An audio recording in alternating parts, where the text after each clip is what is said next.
Assalamualaikum warahmatullahi wabarakatuh. Perkenalkan, nama saya Enia Maulidia dari semester 3A. Di sini saya akan mereview materi terkait mata kuliah Hukum Administrasi Negara yang telah disampaikan oleh Bapak Dr. Muhammad Rendy Aryandayandi, SHMH.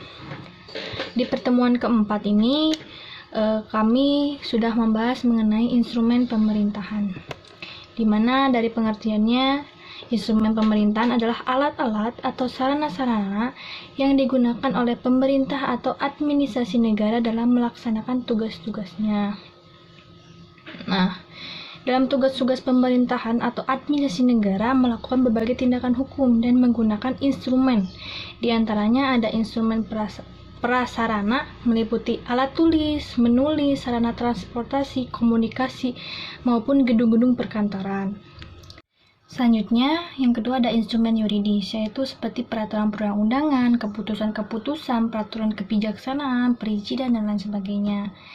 Nah, selanjutnya ada struktur norma hukum administrasi negara. Dalam memahami instrumen pemerintahan harus dicari dalam semua peraturan perundang-undangan terkait dari paling tinggi dan bersifat umum atau bersifat umum abstrak sampai tingkat yang paling rendah, yaitu bersifat individual konkret.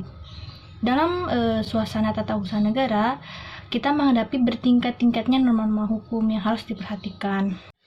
Artinya, peraturan hukum yang harus diterapkan tidak begitu saja ditemukan dalam undang-undang, tetapi dalam kombinasi peraturan-peraturan dan keputusan-keputusan tata usaha negara yang satu dengan yang lain, yang saling berkaitan.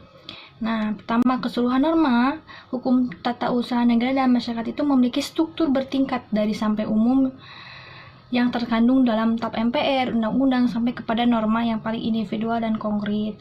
Kedua, pembentukan norma-norma hukum tata usaha negara dan masyarakat tidak hanya dilakukan oleh pembuat undang-undang dan badan-badan peradilan saja, tetapi juga oleh aparat pemerintah. Selanjutnya, norma hukum secara umum dapat dibagi menjadi 4, yaitu norma hukum umum yang mana yang ditunjukkan untuk orang banyak, umum dan tidak tertentu, contohnya barang siapa, setiap orang, setiap warga negara.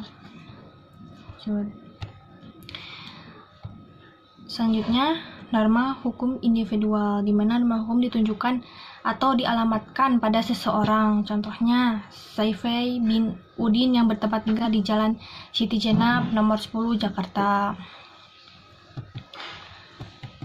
Selanjutnya, norma hukum abstrak, di mana suatu norma hukum yang melihat pada perbuatan seseorang tidak ada batasannya, contohnya mencuri, membunuh. Yang keempat adalah norma hukum konkret, yaitu adalah suatu norma hukum yang melihat perbuatan seseorang itu secara lebih nyata, contohnya mencuri mobil merek Innova.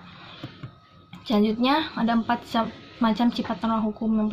Selanjutnya, yang terakhir ada 4 macam sifat norma hukum. Yang pertama ada norma hukum umum abstrak, yang kedua ada norma hukum individual atau konkret, yang ketiga ada norma hukum umum konkret, dan terakhir ada norma hukum individual abstrak. Nah, sekian review materi dari saya. Wassalamualaikum warahmatullahi wabarakatuh.